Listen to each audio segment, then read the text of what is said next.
Hello, and welcome back to the madness, where in today's episode of my questionable life choices, I again suffer horrendously bad media for the sake of your entertainment.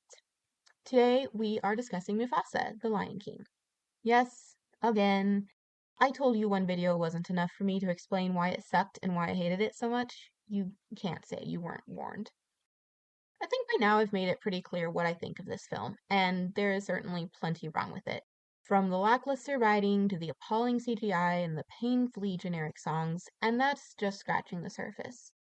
There's absolutely nothing that redeems this steaming pile of crap, and it really shouldn't even exist. The only justification for its existence, which it can offer, is the flimsy excuse of its being a prequel to the much beloved Lion King. But since Mufasa doesn't even succeed at that, it leaves us with a rather awkward situation. You had one job. Just the one? I won't waste your time by recapping the plot of Mufasa or The Lion King, since if you aren't aware of the basic storyline by now, you've either been living under a rock or, I don't know, maybe you're just willfully ignorant.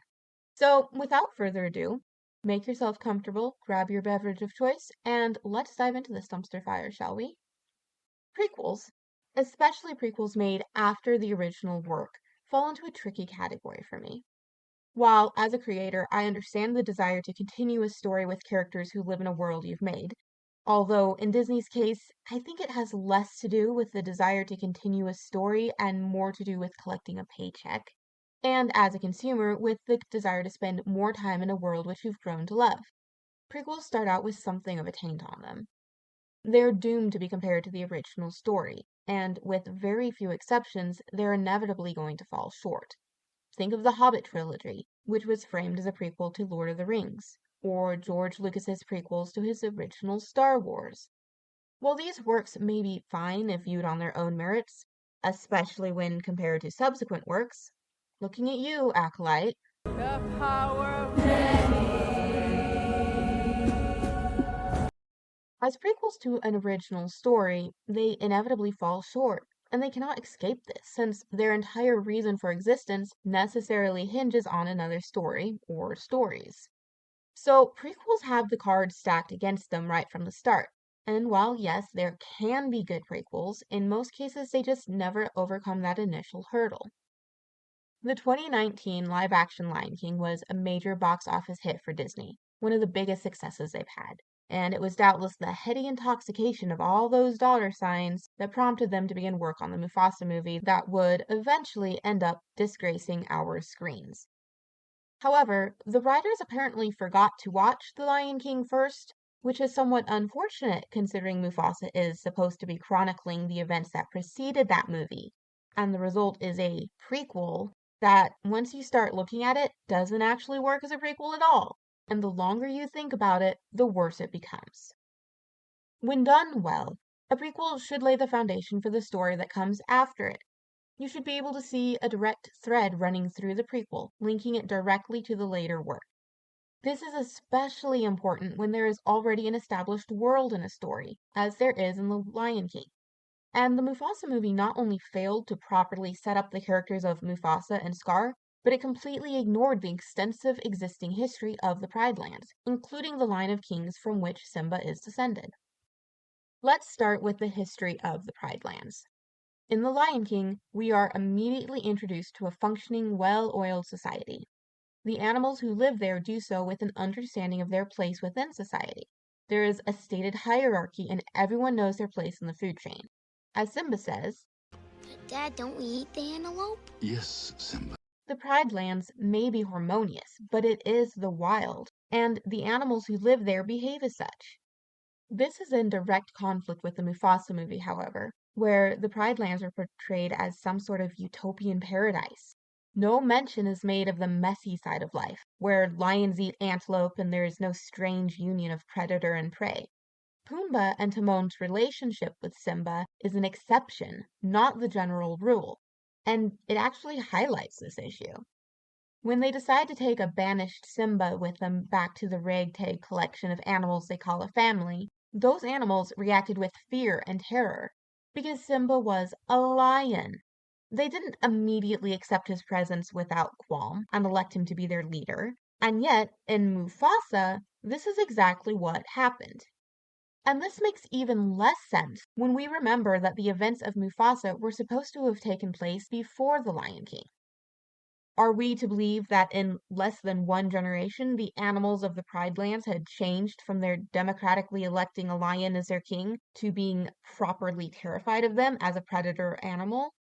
Did lions just not exist among them prior to the events of Mufasa? It just doesn't make sense. The time span is another issue. In the Mufasa movie, Mufasa and Scar are both young lions, probably around a year to 2 years old. Their manes are starting to grow, so we know they haven't reached full maturity yet, although they are active participants in hunts and in contributing to the pride.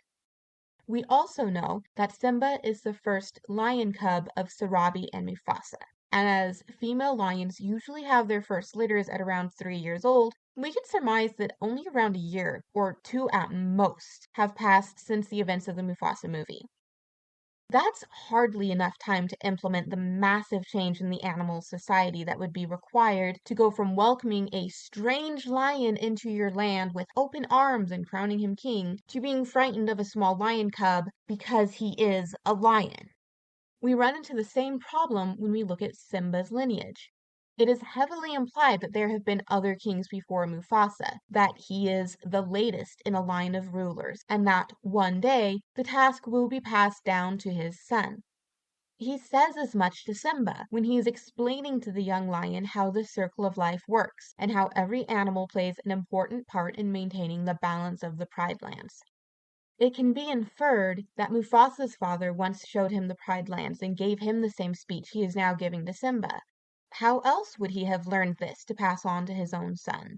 Except, according to the Mufasa movie, we now know that Mufasa was an orphan, an outsider, raised by a pride of lions who scorned him. So, how would he have learned all this? Certainly not from his foster family, not even his foster mother, who had actually been somewhat fond of him. Nowhere in the Mufasa movie was a circle of life even alluded to, let alone mentioned, and given this was such an important beat of the original story, it really was a bad oversight on the part of the writers of Mufasa. Then, we still have the issues of inconsistencies in the characters of Scar and Mufasa. In the 2019 Lion King, Scar explicitly calls Mufasa his big brother, referring to an established relationship between the two. Mufasa also refers to Scar as family, so we know there is some kind of background between the two. And while the Mufasa movie does offer us an explanation as to how this relationship came to be, it does not properly explain the relationship. In the Mufasa movie, Mufasa is adopted into Scar's family, and while they refer to each other as brothers, it is understood that this is not really the case. Further, in The Lion King, Mufasa clearly still cares for Scar, although he is well aware of his brother's capability for recalcitrance, and there is no hesitation or caution between them. This is in direct competition with the ending of the Mufasa movie, though, where Mufasa tells Scar that he will never call him brother again, as well as following close on the heels of Scar's first betrayal. If the ending of the Mufasa movie is to be taken as canon, then it makes no sense for the brothers to be so at ease with each other in the beginning of The Lion King, as they undeniably are. And that's leaving aside the absolutely atrocious mishandling of Scar's character as being a wily, scrappy villain, the overlooked younger brother who has to use his wits to succeed in life, relying on his brain rather than his brawn. Now, again, I don't think there was ever any reason for this movie to exist. The Lion King told a complete story by itself. There is never any reason to add to it. Still, that being said, I think there are ways it could have worked. I think a better version of the story would have taken place in the Pride Lands, where Mufasa and his family were already established rulers, as opposed to having the search for Malele feature so prominently as it did in the Mufasa movie. A young lion cub, abandoned by his parents for being a runt, could have shown up and been adopted into the family, growing up side by side with Mufasa. There could perhaps be an uprising by the hyenas, setting up a long-standing feud between them and the lions. Something like this would explain the dichotomy between the brothers, as well as set up for the events of The Lion King. But the Mufasa movie does none of this, and instead just exists as a pointless, and worse, unfaithful, prequel to a copy of a far superior movie. I think ultimately the success of the Mufasa movie is due to the fact that there have been 5 long years between itself and the 2019 live action remake of The Lion King. If you watched Mufasa without rewatching the 2019 Lion King, which I think it's safe to assume most people probably would, then it is serviceable enough to explain its success in theaters. Not a great movie on its own merits, perhaps, but it's good enough, and it's far enough removed from the 2019 movie for it to pass as a reasonable prequel. If you watch them one after the other, however, then all the flaws spring out at you and become glaringly obvious. Now, I am not a fan of the 2019 Lion King. I think it's a bad copy of the original animated movie. But even so, it was objectively better than Mufasa. Underwhelming as it was, the 2019 Lion King only makes the Mufasa movie seem exponentially worse, which is something I didn't even think was possible. There are just too many little slip ups, with writers who were so eager to write a meaningless cash grab that masqueraded as a backstory for characters and a world that they failed to understand, that they didn't even take the time to make sure the story they were creating could be held up to the original and still make sense. I didn't like either movie enough to want to rewatch them. The things I've mentioned in here are just the most obvious flaws that jumped out at me after one viewing. I'm sure there are dozens more inconsistencies that, while seemingly inconsequential, end up being world breaking issues that the movie simply cannot recover from. I'm not devoted enough, nor am I masochistic enough to want to go through both movies with a fine-tooth comb and point them all out. But if you notice something that I missed, or want to add your own thoughts on prequels, the Mufasa movie, or how it compares to the 2019 Lion King, then just drop a line or two below. And I will see you, wonderful peeps, next time. Bye.